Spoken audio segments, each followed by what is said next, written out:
Შიმშილობის 26-ე დღე ამ დრომდე კლინიკაში რჩება რეჟიმის პოლიტიკური ტყვე მზია ამაღლობელი. ჟურნალისტი უკვე 26 დღეა პროტესტის ამ უკიდურეს ფორმას მიმართავს. დღეს ის ადვოკატმა კიდევ ერთხელ უნდა მოინახულოს. გამოცემა ბათუმელების დამფუძნებლის პატიმრობას კი ჟურნალისტები თავისუფალი მედიის წინააღმდეგ მიმართულ რეპრესიად აფასებენ. ამასთან ქართული ოცნება აპირებს, რომ კრიტიკული მედიის სამუშაოს სივრცე კიდევ უფრო შეზღუდოს ახალი რეპრესიული კანონებით. ნინო გაზდელიანი გვეტყვის მეც ამ თემაზე. ნინო, თუ ვიცით, როგორია ჟურნალისტის მდგომარეობა 26 დღიანი შიმშილობის შემდეგ. როგორც ექიმები ამ დღეების განმავლობაში ამბობდნენ, რომ მე-14 დღის შიმშილობიდან მე-14 დღის შემდეგ საკმაოდ რთულდება და იცვლება ადამიანის ორგანიზმში პროცესები, ადამიანის, რომელიც შიმშილობს და არ იღებს არანაირ მედიკამენტს და ის, როგორც ვიცით, მზია ამაღლობელი მხოლოდ წყალს იღებს, ის აპროტესტებს მის უკანონო დაკავებას და ის არაფერს არ ითხოვს. როგორც ცნობილია, საჭირო გახდა მისი კლინიკაში გადაყვანა და ის, რომ ამ დრომდე კლინიკაში რჩება, სავარაუდოდ ესეც უკვე მიუთითებს იმაზე, რაზეც საუბრობდნენ წინა დღეების განმავლობაში ექიმები, რომ მისი მდგომარეობა არის გართულებული, მით უმეტეს იმ ფონზე, როგორც ცნობილია, მას აქვს რამდენიმე ქრონიკული დაავადება, თუმცა ასევე მისი უფლებადამცველების შეფასებითაც და ზოგადად ჩვენც რო ვისაუბროთ, საკმაოდ ძალიან მძიმე იყო იმ ინფორმაციის გაგება, როცა მოვისმინეთ, რომ მას მოშიმშილი ადამიანს, რომელიც ამდენ 20 დღეზე მეტია შიმშილობს, პალატაში დაუტოვეს საკვები და მიუხედავად იმისა, რომ მოსთხოვა თავად მზიამაც, რომ ის გაეტანათ, ეს არ გაითვალისწინეს და მხოლოდ მას შემდეგ გაიტანეს ეს საკვები ოთახიდან, როცა უკვე ადვოკატმაც მიუთითა. მისი უფლებადამცველი ამჟამად იმყოფება ვივამედში და როგორი არის მოშიმშილე პატიმარი პაციენტის მდგომარეობა, მას შემდეგ გავიგებთ, რაც ის დატოვებს უკვე კლინიკას და უფრო დეტალურად გვეცოდინება ინფორმაცია, იგეგმება თუ არა მაგალითად მისი ისევ კლინიკაში დატოვება, თუ ისევ საპატიმროში გადაიყვანენ, როგორც ამას თავად მზიაც ითხოვს. ჩვენ ვესაუბრეთ მის კოლეგებსაც, ნეტგაზეთის რედაქტორს, როგორც იცი, საზოგადოება მზია ამაღლობელი არის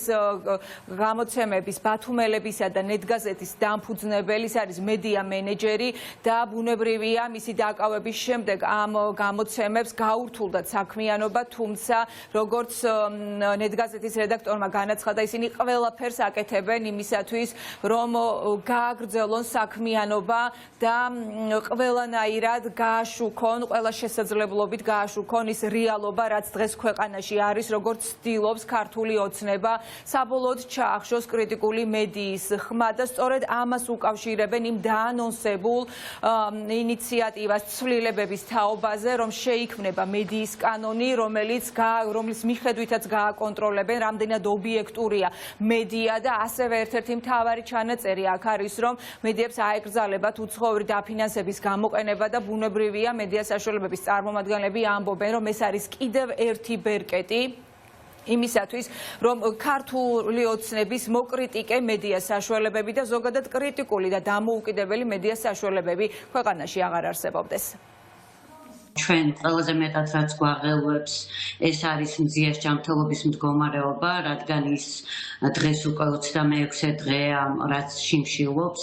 ამ დროისთვის მზია კვლავ რჩება ვივამედში,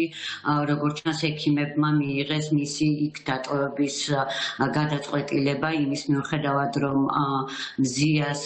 სურვილი არის, რომ დაბრუნდეს ციხეში, მაგრამ მისი ამ მდგომარეობის გათვალისწინებით ციხეში რთული იქნება მისი ჯანმრთელობის მართვა. ცხადია მზიას დაკავებას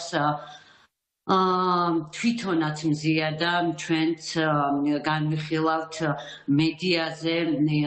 იმ შეტევის ნაწილად, რაც განსაკუთრებით ინტენსიური გახდა